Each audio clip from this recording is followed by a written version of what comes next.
Ixtiyor aka, siz bilan tanishgan vaqtimizda siz qo'lda savdo qilardingiz. Nimaga hozirgi kunda robotlarga o'tib ketdingiz?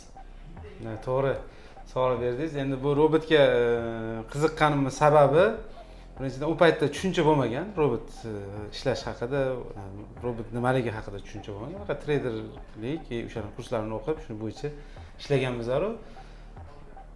Vaqtdan yutish maqsadida statistikalarni ko'rib, analiz qilgan holatda keldim oldingizga.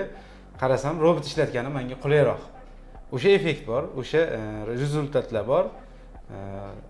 Даже undan ham ko'proq rezultatlarni ko'ryapman men. Hozirgi kunda qancha daromad qildingiz? Agar sir bo'lmasa. Robotdanmi yoki Robotdan.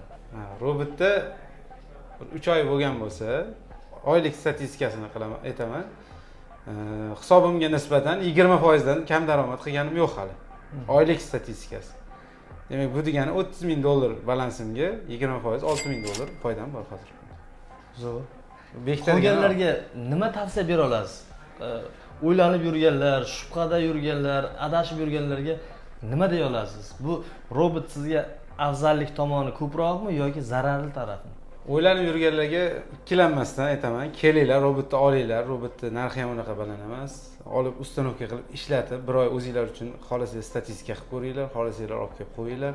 Hamma narsa ochiq-oydin ko'rsatib, men o'zim ko'rsatib beraman siz uchun, odamlar foydalanishi uchun. Afzallik tomoni vaqtim bemalol ko'chada o'zim ishlarimni ham qila olaman. Oilamga vaqt ajrataman. 12 soatlab, 6 soatlab kompyuterda o'tirish shart emasda. O'sha foydani olish kerak.